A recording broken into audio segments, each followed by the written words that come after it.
السلام علیکم ویوز، بسم اللہ الرحمن الرحیم۔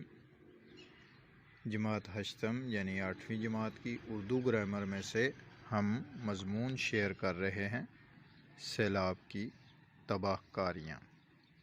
سیلاب یعنی پانی کی طغیانی، اس کی دو بڑی وجوہات ہوتی ہیں۔ موسم سرما میں پہاڑوں پر برف جم جاتی ہے جو موسم گرما میں پگھلنا شروع ہو جاتی ہے، لیکن برف کے پگھلنے سے جو پانی بنتا ہے اسے دریا سنبھال لیتے ہیں۔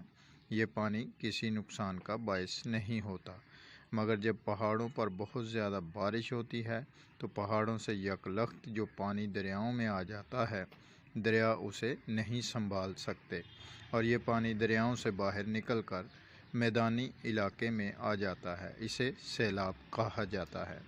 یہ بہت ہی تباہ کن ہوتا ہے کیونکہ پگھلی ہوئی برف اور بارشوں کا پانی مل کر طوفان برپا کر دیتے ہیں۔ سیلاب اکثر موسم برسات میں آتے ہیں کیونکہ برسات کے دنوں میں بارشوں کی وجہ سے دریاؤں میں زیادہ پانی آ جاتا ہے۔ بعض دفعہ تو کم نقصان ہوتا ہے، مگر بعض دفعہ اتنا زیادہ نقصان ہوتا ہے کہ تباہی مچا دیتا ہے۔ سیلاب سے وہ علاقے یا گاؤں زیادہ متاثر ہوتے ہیں جو دریاؤں کے کنارے آباد ہوتے ہیں،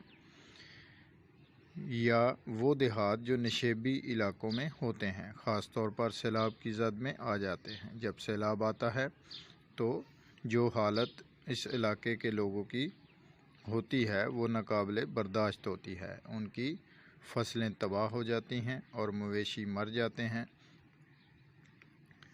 ان کے مکان زمین بوس ہو جاتے ہیں اور پانی گھروں میں گھس جاتا ہے۔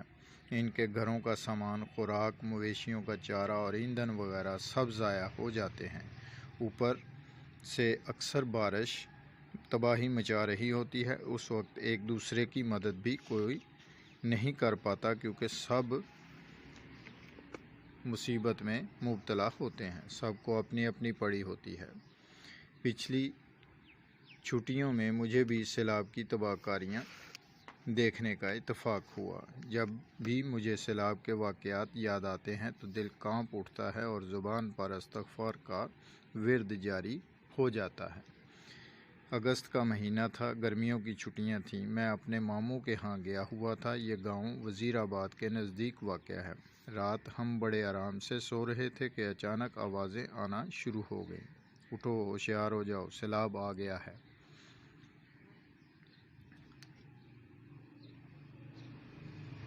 لوگوں میں بھگدڑ مچ گئی۔ ابھی صبح ہونے میں تھوڑا ہی وقت باقی تھا۔ اندھیرے میں کچھ سجائی نہیں دے رہا تھا۔ کچھ سمجھ میں نہیں آ رہا تھا کہ کیا اٹھائیں اور کیا چھوڑیں اور کہاں جائیں۔ سب سے زیادہ مصیبت یہ تھی کہ پانی کا اندازہ بھی نہیں تھا کہ سیلاب کا رخ کس طرف زیادہ ہوگا اور کس قدر ہوگا۔ لوگ اسی ادھیڑ بن میں تھے کہ صبح کی روشنی ہونا شروع ہو گئی۔ لوگ اپنا سامان اور مویشی نکال رہے تھے کہ پانی آنا شروع ہو گیا۔ پانی کی رفتار اس قدر تیز تھی کہ دیکھتے ہی دیکھتے اونچا ہوتا چلا جا رہا تھا۔ اس گاؤں کے نزدیک ریلوے لائن ہے اور یہ ریلوے لائن سے ہے بھی بہت اونچی۔ لوگ اس کی طرف چل دیے۔ کچھ لوگ مویشیوں کے اوپر ہی سامان رکھ کر چل دیے، کچھ لوگ سروں پر سامان اٹھائے ہوئے تھے۔ کچھ گھر ایسے تھے جو پختہ اور مضبوط تھے، انہوں نے اپنا سامان چھتوں پر چڑھانا شروع کر دیا۔ عورتیں اور بچے خوف سے چیخ رہے تھے اور مدد کے لیے پکار رہے تھے، مگر ہر شخص کو اپنی اپنی پڑی ہوئی تھی۔ سوائے اپنے اپنے گھر والوں کے کوئی کسی کی مدد کم ہی کرتا تھا۔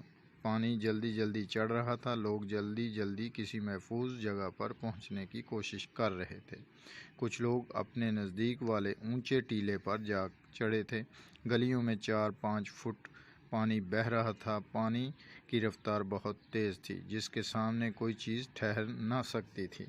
ایسے میں سب کچھ بہہ جانے کا خطرہ ہوتا ہے۔ اوپر سے بوندا باندی بھی شروع ہو گئی تھی۔ ٹھنڈی ہوا بھی چلنے لگی۔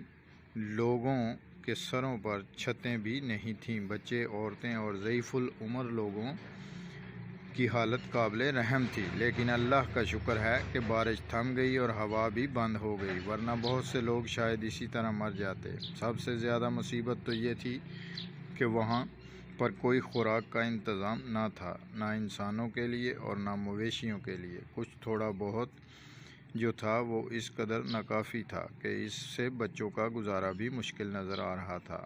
ابھی 2-4 گھنٹے بھی نہیں گزرے تھے، ہم نے دیکھا کہ لوگ وزیر آباد اور گجرات کی طرف سے آ رہے ہیں۔ ان میں سرکاری اور غیر سرکاری، سماجی اور سیاسی تنظیموں کے کارکن شامل تھے۔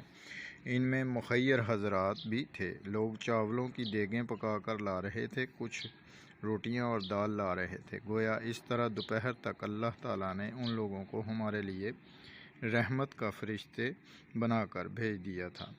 یہ سیلاب دور دور تک پھیلا ہوا نظر آ رہا تھا کہ لوگ اپنی پانی میں گھرے ہوئے ہیں۔ رضاکار، فوجی، سماجی پارٹیاں پانی میں گھرے لوگوں کو محفوظ مقام پر پہنچا رہی تھیں۔ فوجی جوان اس طرح کشتیاں لے آئے جیسے کہیں ان کے نزدیک ہی رکھی ہوئی ہوں۔ انہوں نے سیلاب زدگان کی بہت مدد کی اور ان لوگوں کو خوراک بھی پہنچائی۔ شام کو پانی اترنا شروع ہو گیا تھا، ساری رات پانی اترتا رہا، دوسرے دن پانی کم ہو گیا تھا۔ اس طرح ہم 3 دن وہیں رہے۔ اپنا خیال رکھیے گا۔ اللہ حافظ۔